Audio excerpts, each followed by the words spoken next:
Hello again, everybody. This is me again with some more doping-related research. This time I'm going to talk about a relatively recent paper named the Multiplayer Performance Enhancing Drug Game. The title should indicate that this is an extension of a previous paper of mine named the Performance Enhancing Drug Game, and that's correct. The paper is published in PLOS 1. One of the really big new open access journals, and if you haven't considered that one as a publishing channel, I suppose you should. Maybe you should. Again, this is co-authored work together with Andrea Petroxi of London, UK, as well as Tamas Nepos from Budapest. It was Lorand University at the time of writing. This work has been a fairly long process. I think we started it back in 2009. It was actually published in 2013, so it has been kind of a long process. The paper is maybe on the more technical side, but we will try to avoid most of the real technical difficulties related to the project. So let's hope you like it, and have a nice view. Okay, as always, we start by finding the presentation. You should know the drill by now, so we just search for academia.edu and my name and enter the top link here, and after not too much time we enter this site, and as always it's located here under conference presentation. This time it's on the top here. The name is the Multiplayer Performance Enhancing Drug Game, and we just open the presentation and download it to get it easier on the full screen. Okay, the title should indicate that this is on doping again, and it is. As stated previously, it's co-worked together with Tamas Nepos and Andrea Petroxi,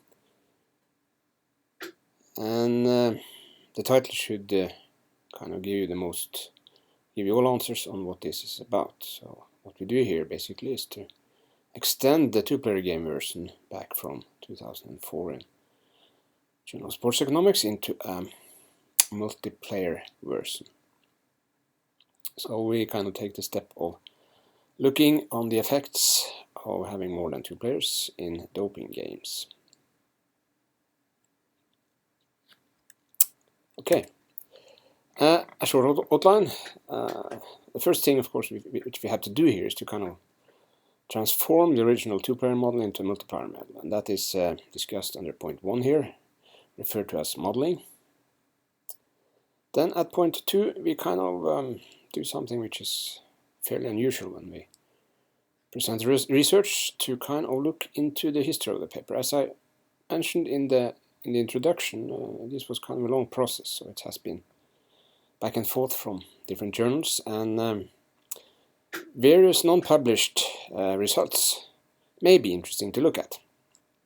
This is point 2. Then point 3 we kind of briefly discussed the main output in the paper, and as it kind of manifested itself in the end, it kind of turned out to be two proofs, or actually two theorems with corresponding proofs. Point 5 we will have a brief talk on some relevant conclusions. We start by looking at remodeling the performance enhancing drug game. Okay, so we have some points here. There are basically 4 main changes in the original assumptions of the previous model. Perhaps the most important is the introduction of a so-called price function. Now, to be more formal, at point 1 we kind of changed this assumption of two players into n players or an n-player game. As a consequence, the parameters R and C, which corresponds to the probability of being exposed in performance-enhancing drug use, as well as the cost involved in that exposure, we now, of course, look at the situation where we have several players. And it could be that we at some point would like to model different exposure probabilities as well as different cost consequences. It could be certain areas of the world which look at doping at one way, while it may be other areas in the world that look at doping in different ways. It could be better anti-doping policy programs, let's say in the West, compared to perhaps the East, and of course that should indicate different exposure probabilities. So we can open up this opportunity of looking at diversified R's and C's. Of course that's straightforward mathematically by just introducing a subscript here. So Ri would be the exposure probability for player I, while Ci is the consequential cost for player I of being exposed as a PED abuser. At point 3, we now have to kind of do the same in a way on these A's of the original model. The A was of course the payoff or the utility received by the winning agent, and in this case, of course, when there are more than 2 players, there is not only a first and last position, there is the first and second and third and so on, so we have to open up for varying utilities among varying ranked players. So AI here is the payoff received by the player achieving rank I in the contest. And of course we assume here, which seems reasonable, that the best athlete gets the highest prize, A1, which is then assumed larger than A2, and so on. And we also make an assumption that the lowest price is not negative, even though there is a lot of competitions which may have that structure. You know, these big races, for instance, where you have to pay a fairly high entrance fee, and if you end fairly below the mid of the ranking list, you typically don't get a prize. So there is actually a lot of competitions which allow for negative A's. I don't think we really make that this assumption would lead to any loss of generality. We refer to this set of A's as the price function. Mark here that in this situation we can open up for different shapes of such price functions. We can give a lot to number 1 and a lot to number 2 and very little to the rest, for instance, or we can change all these kind of combinations. So there is suddenly a whole infinity of different price functions to kind of analyze in relation to the, should we say, the game theoretic behavior, and this will turn out to be important. Finally, at point 4 we introduce a parameter which we refer to as D, and we assume that this D is between 0 and n, where n is the number of players, and as it's defined here is the number of players taking drugs. Obviously, if there is a total of n players in the game, then n minus D would be the athletes which do not take drugs. And the reason for this introduction is, of course, that this D has a kind of meaning. It's often referred to in doping literature as the so-called doping prevalence, and it tells us, in a sense, the share of drug users in some kind of population of athletes. Okay, now given the original inherited assumptions, which, if you may remember, include that we kind of assume cloned athletes here, as well as an effective drug, then what will happen here, when all these n athletes are equally good, is that if we partition it into two groups, the so-called script D group, which are the dopers, and the script ND group, which are the non-dopers, then of course, given that the drug is effective, that it really works, the first D athletes on the ranking list would be dopers. Okay? Because the drug is effective, and then one of these group will win the competition. The non-dopers, which have no positive effect of the drug and are of course initially equal with the other guys, will then populate the lower half, or the part from d plus 1 up to n of the ranking list. And given that still that we have cloned athletes, and there's a single effective drug, of course, the probability that n in the drug group would win, as opposed to any other, is the same. It must be 1 divided by d, as is given in equation 1 here. The same, of course, holds for these non-doping guys, but they will have to then compute their probabilities for a certain ranking position below d as 1 over n minus d, which is referred to in equation 2. This should be straightforward. Okay, let's have a look at the payoffs here. Now, given the previous probabilities, we can then straightforwardly compute expected payoffs for each player in each of the two groups, which we have defined. The script D group as well as the script ND group. Of course, the script D group, they will get ranking payoffs from A1 up to AD. And each of these dopers face the risk of being exposed. So there is a certain expected cost here, which then will be Ri times Ci. And of course, the probability of any ranking here is the same, 1 over d. So we get the expression 3 here. That should be, that should be straightforward to realize.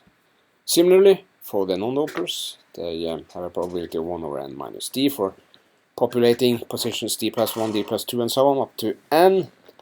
And again, based on inherited assumptions, there is no exposure risks for non-dopers. We assume a perfect doping test, so to speak here. So they will just divide the remaining prices among them. So that gives us these two expressions for the expected payoff for the D group as well as the expected payoff for the ND group. Again, relatively straightforward. Okay, that kind of sets the setting. We have kind of tuned our model into an n-player setting. We had to introduce this price function structure, and we also introduced some player-dependent costs as well as probabilities, but apart from that, it's really not a big deal. Now, let's look at something which was not published in the paper. We start with a continuous non-published approximation. Okay.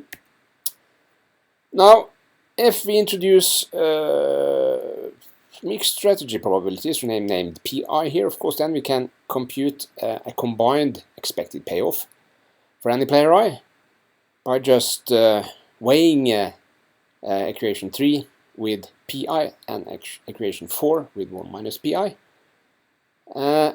which will produce equation 5 here. This is straightforward. We just multiply the previous expressions with Pi here and 1 minus Pi there, okay, and add together. The problem with this expression is that it's discrete. Okay, so there are discrete sums here, and one of the variables that's interesting for us is, of course, this doping prevalence. We are interested in kind of seeing how these D may develop. For instance, as a function of the number of players or whatever, or what kind of price functions we put on it. Could we kind of affect the doping prevalence positively or negatively by choosing different price functions, for instance? That could be an interesting question to answer. So in order to avoid these kind of difficulty, what we did then initially, which again I should mention was not published in the paper, was to introduce a continuous approximation to this discrete part of 5. So you see here that we introduce something we refer to as Ca as a function of d, which then is in fact equal, or meant as an approximation to the sum from I equals 1 to d of ai. So we can substitute this ai part and of course aj part here by logically correct versions including this Ca. Given that, then we get this expression 6. It's straightforward to see that this last sum here turns out to be this a, capital A minus Ci, if that anybody wonders on that. Okay, now why did we not continue this line argument. Of course, one reason was that there were a certain amount of referees who didn't like it. In the end, perhaps we didn't like it ourselves either.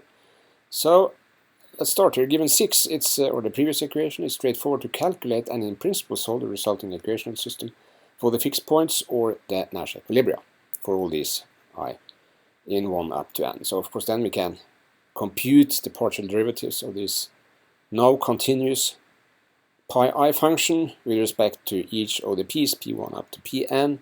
That produces a equational system which is kind of given in this equational 7 here.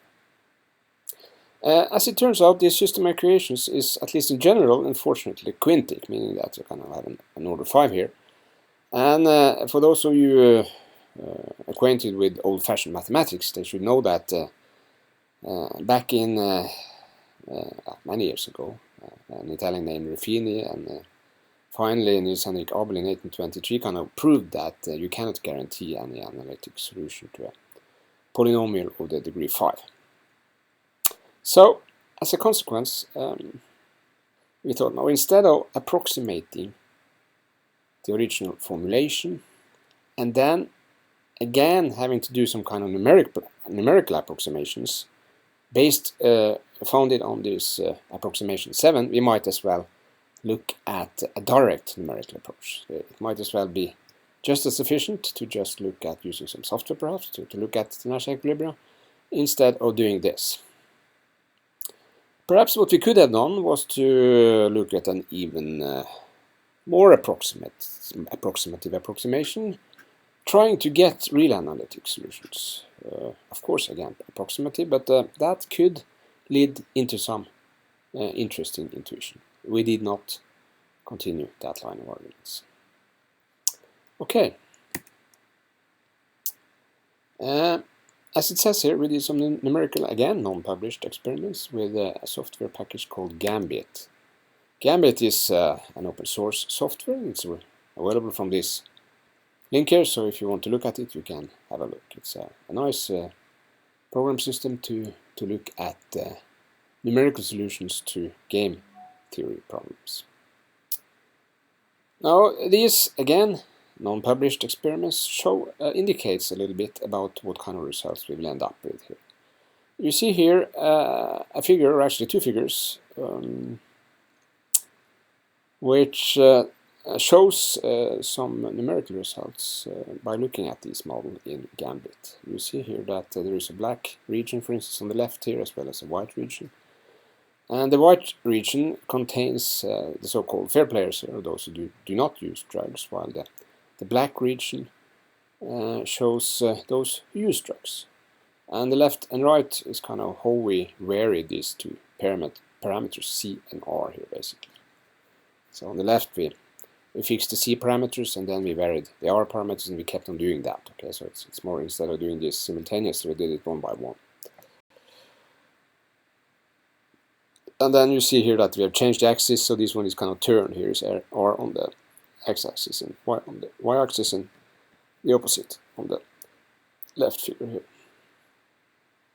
What we see here is that there are basically, or actually only, pure Nash equilibria. The only mixed region is on this red line.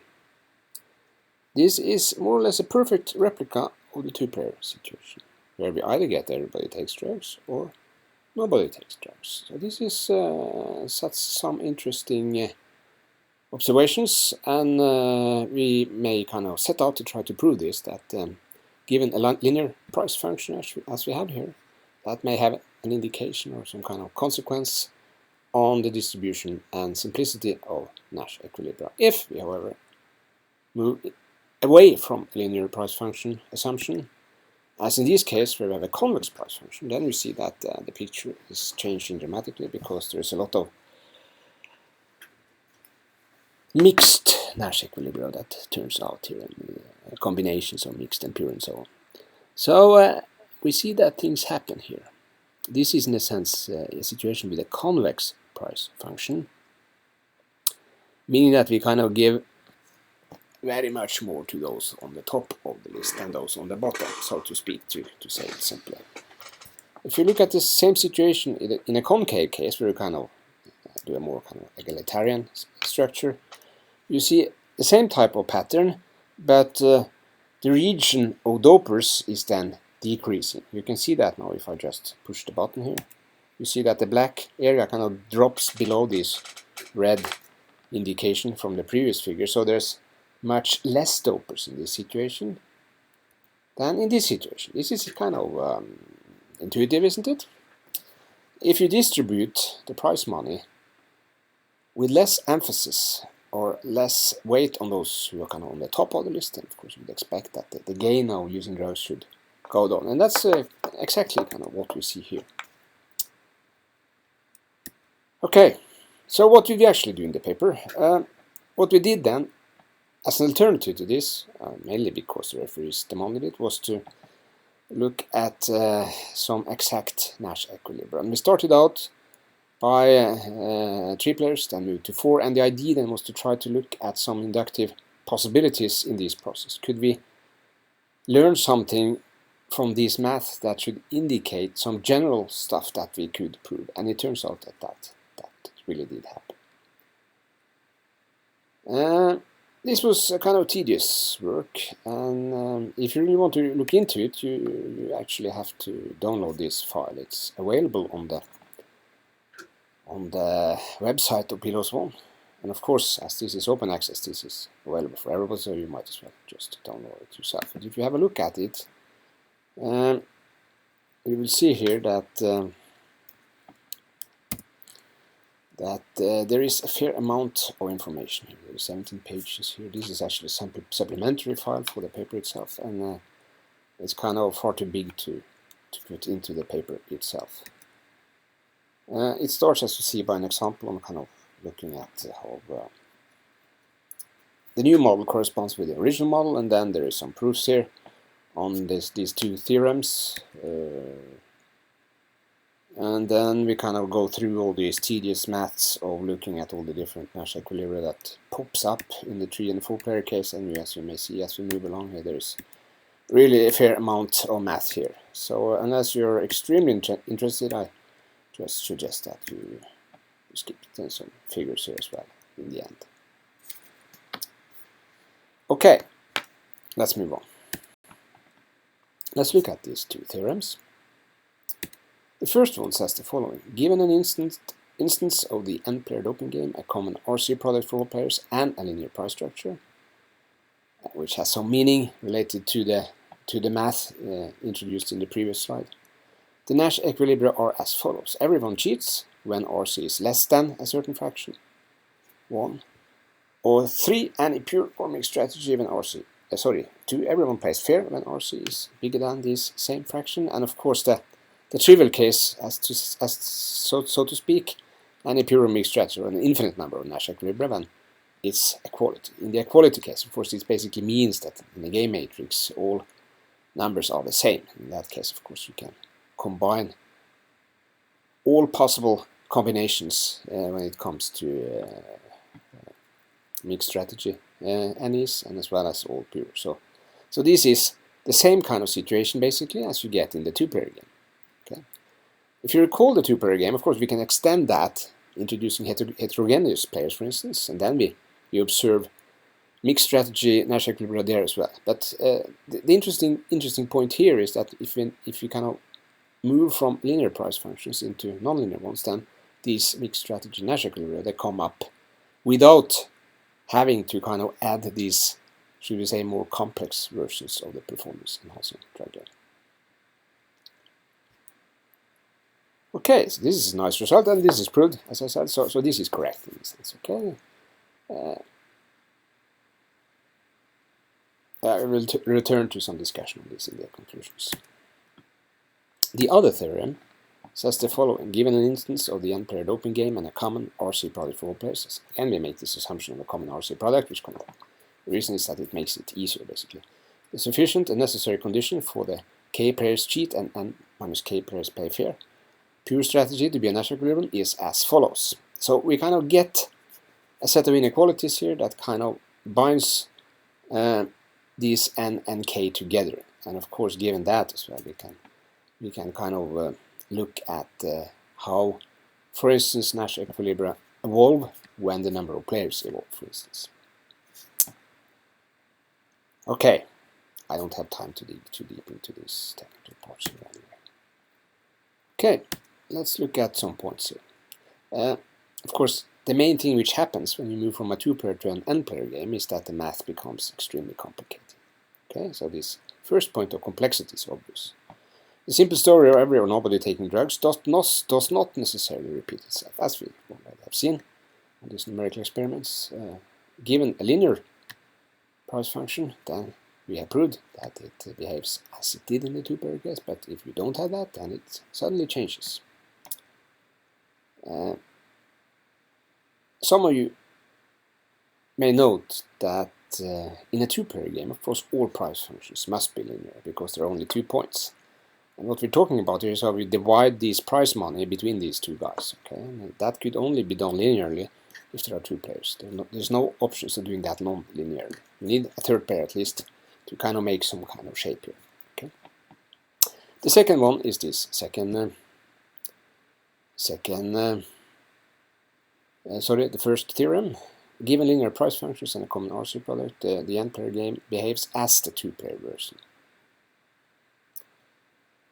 But as point 3 here says, most real-world price functions are non-linear, and of course you may ask why. Of course, that's very good reasons for that, isn't it? Because if sports audience demand effort, and you want to maximize demand for the sport, then you would like the athletes to really try hard, okay? And of course, if the number 1 or number 2 or number 3 get the same kind of prize money, you can't expect them to try hard. So there are good reasons here to diversify prices from the bottom of the resulting list to the top. Okay, so you should really expect that in a kind of optimal setup of sports, it should be non-linear, typically convex price functions. And if you look at the price functions in real life here, I think the paper actually has one example from the Golf PGA Tour. You will see a typical strongly non-linear convex pattern. The basic learning from theorem 2 is that the region of unpredictability, or the, if you like, the amount of mixed strategy Nash equilibria, increase when the number of players increase. Okay, so the more players you have, in a way, the more unpredictable the doping game becomes. It does not mean that you get more dopers or less dopers, or at least it doesn't have to do that. That depends on what kind of shape you have on the price function, as we saw previously. But what we categorically can say is that the unpredictability increases. It gets more hard to find out who uses drugs and who does not use drugs. Of course, if you randomize on doing it, then it's kind of hard to find out who did what, isn't it? Okay, it's tempting, isn't it, to say, okay, if this is a problem, why don't we just force every sport federation to use linear price functions? In that case, either everybody takes drugs or nobody takes drugs. And then it's easy, isn't it? It's just a single doping test is enough then. Just test one athlete, and if he's clean, everybody else is clean. Of course, given that we believe in our models, which perhaps we shouldn't, but that is kind of the logic consequence of this argument. And again, of course, as we said under point 3 here, there are really good reasons why these price functions should not necessarily be linear. So that does not seem like a necessarily a good idea. Okay, so what about this point 4 here? Could we try to put that into some practical setting? Now let's look at something here, a final quote. It says here, an attempt to draw practical inference. And we quote the paper directly here. On the top here it says the benefit of P. Northug may not fight doping. Those not interested in cross-country skiing will not know about P. Northug. That's a very famous cross-country skier from Norway, who has had, should we say, a difficult history, at least the latter years. But that's not the point here. It says here that modern cross-country skiing has undergone a major structural change the latter years.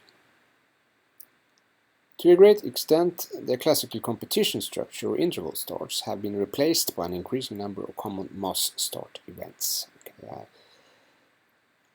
I really hope you understand what this means. You know, when you compete on some kind of physical thing, running or skating or skiing or whatever, you can either start everybody together and the first one to enter the goal wins, or you can start one by one with some kind of time lapse in between. And the classical structure in cross-country skiing was the last one, a so-called interval start. It says further here, the actual reason for this change is of course labeled on demand and TV viewers, who presumably prefer to see a competition where the first man crossing the finish line is the winner, but also the fact that the time spent in mass start events is significantly shorter is of course also judged positive when competing to get TV time. Sport competitions lasting for 4 or 5 hours are hard to broadcast efficiently. And as you know, there's a lot of competition when it comes to TV viewers these days, so having the ability to kind of condense the time spent in sport contests may seem beneficial from the economic point of view. Furthermore, in an interval start event, now we're here, in an interval start event, even though you principally can compete with the same number of competitors, your actual number of real competitors based on your performance quality compared to the rest of the heat is in practice way below the total number of participants. What do I mean by this? Okay, why is cross-country skiing such that it's easier to win if you run a mass start and an interval start? The idea is that cross-country skiing kind of behaves like cycling. Okay, there is huge benefits in lying behind other athletes. You gain a lot in air resistance, and you also gain a lot in the actual snow, because the front skier will warm up the snow, and that produces better speed effects for those coming behind. Also, there are situations when there are snow or bad conditions, and it's in most cases much better to lie behind than lying in front. So in a mass start competition, you get a kind of increase in uncertainty of outcome, if you like. There is suddenly much more athletes that could actually win the race. As it says here, however, in mass start event, the number of possible winners increase dramatically, meaning that you efficiently compete with a much larger group. Hence, based on this argument, if doping is to be controlled, designing your sport such that you have kind of more effective athletes competing is not necessarily a good idea. This is a principle or theoretically kind of interesting point, because it tells us that the design of the sport itself may affect how or why or if and how or why you should fight doping. It's kind of obvious, isn't it? On the other hand, to our knowledge, this is perhaps the first real scientific contribution where we are actually able to demonstrate that directly.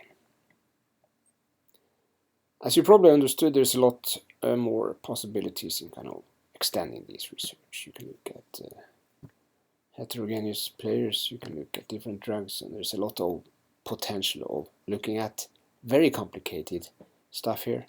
Of course, the expected outcome is more or less an even more complicated doping world, and if I should kind of take one important point out of this, is that the simple picture you get if you limit yourself to look at two-player games turns out to be far more complex when you open up for a multiplayer setting. And of course, most real sport events are multiplayer settings, even though there are certain stuff like a single fighting match, for instance, or you can look at a football match between two teams. There is still most cases where more than two athletes compete together. And the idea of looking at how to design stuff such that doping may be easily controllable may be interesting to judge from a practical point of view. Okay, I think that ends my talk of today.